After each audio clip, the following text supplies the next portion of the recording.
Good morning. Headed out to Bardstown, Kentucky. Going to do the Bourbon Trail again with Scott and Yelena this time. Scott and Yelena are ahead of me. They're pulling their RV. It's good to be back on the road. I've been busy trying to get the house ready to put on the market. I think I'm just about there, so we'll see how that goes. So our first stop on the Bourbon Trail is Bardstown Bourbon Company, and we've got that set up for 11:15. That's going to be a tasting. I hope I'm going to make it. The GPS says I'll be there at 11:10, so Scott and Yelena ahead of me. Hopefully they can get everything set up and we'll be able to do that. I'm going to stay at my old Kentucky home state park again. Stayed there with Dean and Valerie. It was a nice, close to all the distilleries around Bardstown. So it'll be a fun trip, so stick around. It's starting to be a beautiful day out. We left early this morning at 5:30 so we could make it. Still got about an hour and a half to go, but it's looking like a nice day. It's 75 degrees right now. It's what time is it? It's 8:35 Central, so we'll see. There's a lot of cool stuff in here. Our most commonly sold set was probably that Chessman series on the back wall. So if any of y'all ever heard of Fred Minnick, he does a podcast and like YouTube channel, does a lot of reviews and stuff. He said that was some of the best bourbon he's ever tasted. As soon as he said that, every one of those bottles is empty now. So we flew through those. Those were $50 a pour. They were distilled in 1959, put in the decanters in 1969. So they were 10 years old when they went in. It's just kind of when bourbon was on its downfall. People weren't really buying bourbon at that time. It was, clear spirits is what people were drinking in the 70s. So that was just a way for them to market it and get people to be able to see their bottles on the shelf and stuff.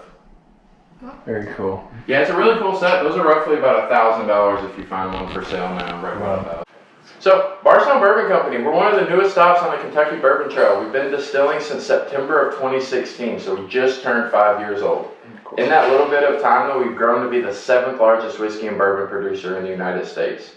We're currently averaging 334 barrels a day, about 7.3 million gallons a year comes out of our distillery. Part of what helps us do that, not only do we distill products with our name on them and logo, we distill products for about 35 other companies too. Chicken Cock, Bell Mead, Calumet, Bird Dog, Kentucky Owl, High West, Jefferson's Ocean, Blue Run. That's just a few of the companies that we distill products for. A lot of the companies make us sign NDAs, so we can't really disclose anything about them. But the ones that let us showcase that partnership, we definitely like to showcase it with people. It's helped us tremendously out here at Bardstown Bourbon Company being able to do that with those other companies. Not only has it helped generate tons of revenue for us, it's helped us not have to release our spirits that are too young to go out on the shelf yet. Because our oldest stuff's only 5 years at this point. So in 2023, you'll start seeing our single estate products. You're going to start seeing our wheated bourbon, our rye bourbon, and our rye whiskey. Once they all hit about 7 years old is when we plan on releasing those. And when we release those, we'll be in all 50 states. We did a slower rollout now because all the product's pretty limited at the moment, so we didn't want to rush into all 50 and not have enough to send to all 50 states. Wow.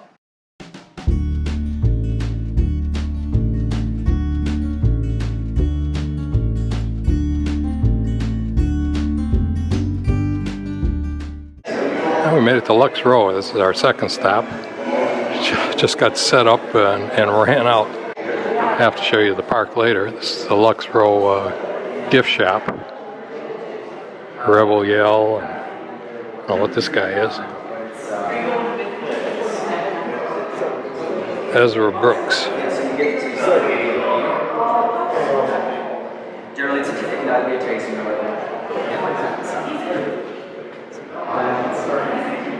it's a 13, 14. David Nicholson. Waiting for the tour. Everything on that side of the wall, basically, my husband and his team had all figured out. The architect drew the plans, the builder, Busa Construction, local to Bardstown, built the building. They had no one to decorate the visitor center. I mean, this is literally the mentality. 2 months before groundbreaking. And so I said, well, I've decorated a couple of houses. I'll do it, which immediately everything, including the landscaping, the watering system, everything on this side of the wall became mine, and I had never had one drop of bourbon. I am not making this up, okay? This is not an infomercial. So the film actually indicates we are a full line of distilled spirits, some that you might know. If you've ever been to a Chili's, Chi-Chi's on the Border, Texas Roadhouse, and had a well margarita, we're the third largest bulk tequila producer in the world. That's El Mayor, Juarez Tequila, and Exotico. St. Brendan's competes directly with Bailey's. We have a manufacturing plant in Derry, Ireland. Pearl Vodka, Everclear. If you've ever heard of Everclear, we've been making Everclear for over 30 years, but obviously none of those are why you're here. You're here for our iconic bourbon brands. So I did what you guys are doing, and I probably visited 10 distilleries, all in Kentucky. I did the Bourbon Trail because I wanted to see what's their story, who's telling their story, how they're telling their story. You know, is it Justin, or is it Justin's retired uncle who was an accountant and, you know, has a part-time job? So obviously my husband's family created the story starting 65 years ago, and I had the privilege to bring it to life and share with you. From the state of Kentucky. Now when we receive our grain in from the farmer, all that grain is going to go into a hammer mill. We're going to mill our grain down into a powder. The distiller's beer going into the beer well. Now when all of that is over, we're going to be able to start our process of distillation. The reason I'm stopping here is because I want to talk about the artwork that's right behind me. The artwork that you're looking at, we call it the Wall of Evolution. Me personally, I feel like it's a really good illustration from start to finish in the bourbon making process. There could be a 30-degree difference from the All top up to to the Mother bottom. Nature. That's why Kentucky is so ideal for bourbon. Come on in, enjoy the aroma and that view. I always tell people this is the greatest view on the Bourbon Trail. So if you haven't taken pictures as of yet, pull the phones out. This is a photo optic area. And I actually learned today the greatest way to take a photo in here. I learned from Carolyn, one of the other tour ambassadors. So I'm happy to take a picture of you guys, whoever wants a picture. It's unbelievable.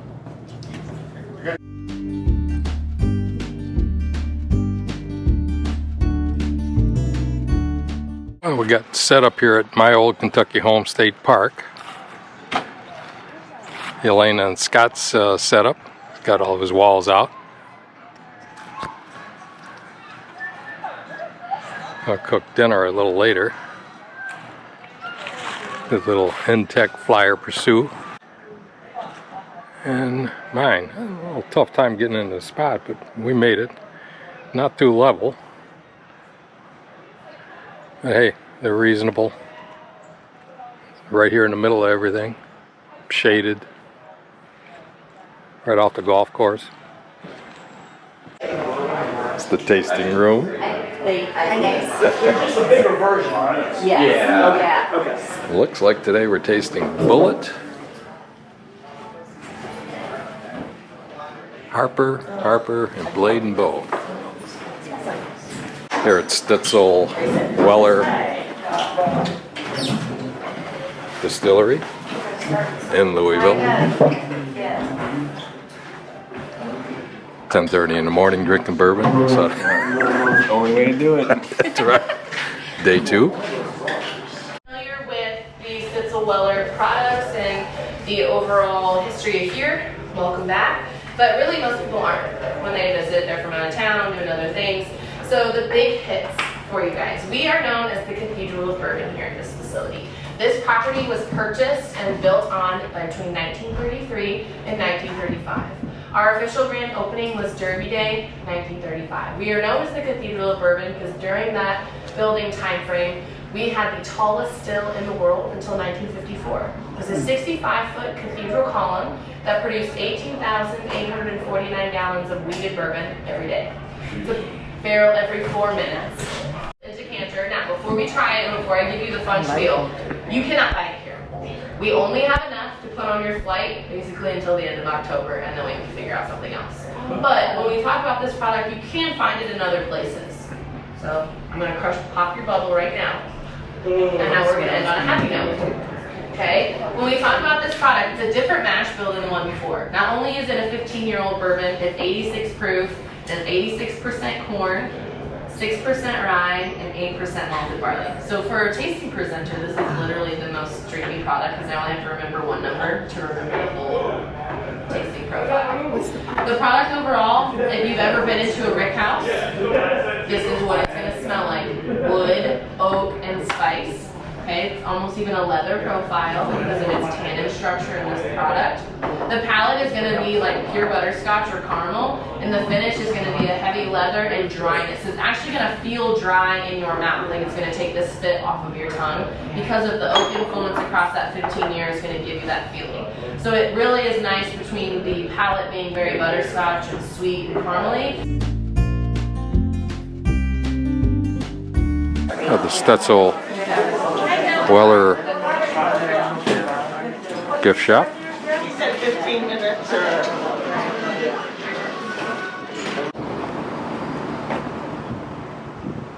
One of the old rick houses. They do basically the pole barn. They have the windows in there, but it's a steel siding on a wood frame, which they claim ages their product better. And bunches of them. Well, our second stop while we're in Louisville made it to Angel's Envy. No tours, couldn't get it, but we just thought we'd stop in and see what's going on. Must be the mash bill, 72, 18, and 10.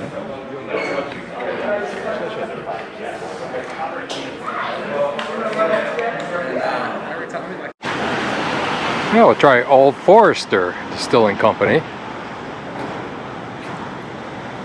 here in Louisville. Welcome to Whiskey Row.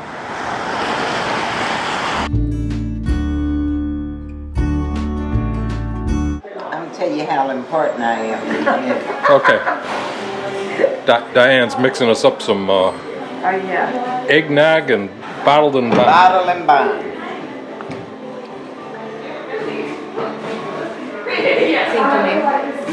Now, I'm gonna get you another one. You gotta mix it some. Okay. Cheers. Cheers.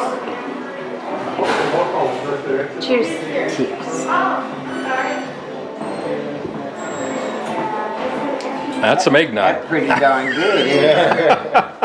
I guess I really should have let you taste it by itself first. I'm good on eggnog. Yeah, I like this. Yeah. Thank you. So I'm gonna tell you how important I am. You see this right here? I won that. The Rose Awards? The Rose Award. And that is out of all of the attractions down here in Jefferson County.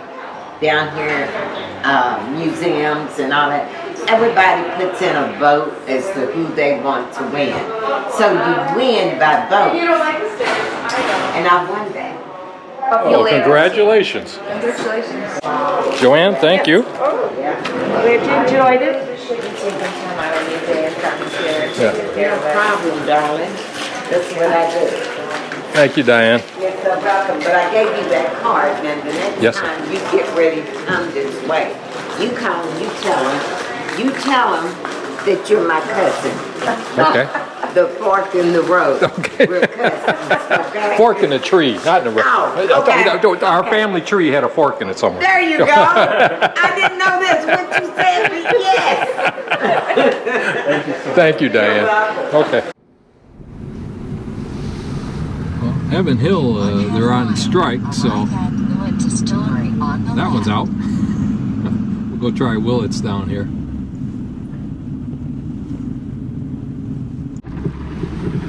Brick houses. It's day 3. Figured we'd start at Willett's and head over to Four Roses and walk around Bardstown a little bit, and then try what was that other one? Preservation and Maker's Mark. Well, Willett's no openings till 2 o'clock, so we're gonna pass on this one. And head on over to Four Roses. There's the gift center. Four Roses Bottling and Warehouse, just north of Bardstown. Not the distillery, but they have a visitor center. Hi. Four Roses. It's Yelena. Making the place look nice. Thank you, lady. And then the rick houses. They're kind of low and long. I guess that's what it is, or it's the warehouses they're calling them. Welcome to Four Roses, guys. My name is Steven. Today I'm going to take about 20 minutes. I'm going to tell you all a little about our uniqueness, our history, and you get to try our award-winning bourbons there, of course. I know you guys are excited about that. I'm going to open this up with a story about how we got our names. I get asked that on a daily basis, actually. So, Paul Jones Jr., the founder of Four Roses Bourbon, fell in love with a beautiful Southern belle. He sent a wedding proposal to her, and she replied that if her answer were yes, she would wear corsage of roses on her gown to an upcoming grand ball.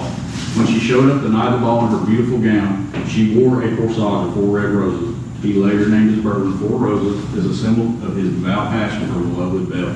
That's how we got our name.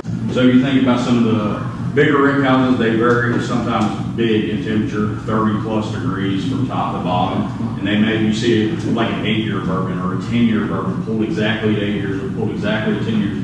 Well, that's 8 years back there isn't going to be the same 8 seasons as the next batch, so you may not have consistency in your product. That's why we average age here. So when you have something here for Four Roses from this line, it's always going to taste the same wherever you get it from the next state or whatever, wherever you're from. So this one's 5 to 5.5 years on average for aging. This one is our small batch, 6 to 7 years on average for aging. Single barrel is 7 to 9 years. The small batch select is 6 to 7 years on average for aging.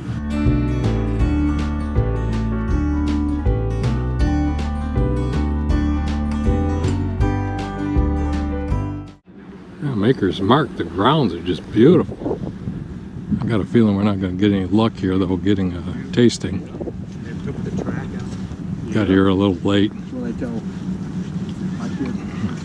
See all kinds of signs saying you must have reservations, so. Hi. Gift shop and restaurant, we'll give it a shot.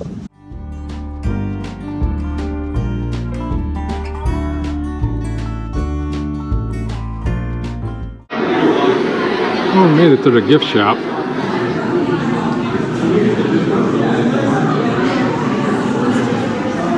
Fortunately, everything shuts down at 4:30. We're here at 4:20. We did our own tasting. Bought a flight here at the window. Self-tasting. yeah. We'll have another one of those. Oh, Were you a master mixologist now? You're blending your own? Yes. We just made it in time. This is called the Dr. Pepper of bourbons. Finishing off our bourbon trail. Oh, it's been a good trip. And it's not over yet. Not over. Yeah. Oh, that's right. Alabama's playing tonight. What else? Alabama. Oh, and Georgia right now is playing. Georgia's playing Kentucky. They're both undefeated. Oh. They started at 3:30, and I'm curious to see what's doing with that. Okay, we're going to head back to the RV park. Made it back to my old Kentucky home state park after Maker's Mark. That was our last stop for the weekend. I'm going to grill up some bratwurst and watch the Alabama game and call it good. Head out tomorrow, so we'll be doing Abraham Lincoln's birthplace and the Mammoth Caves.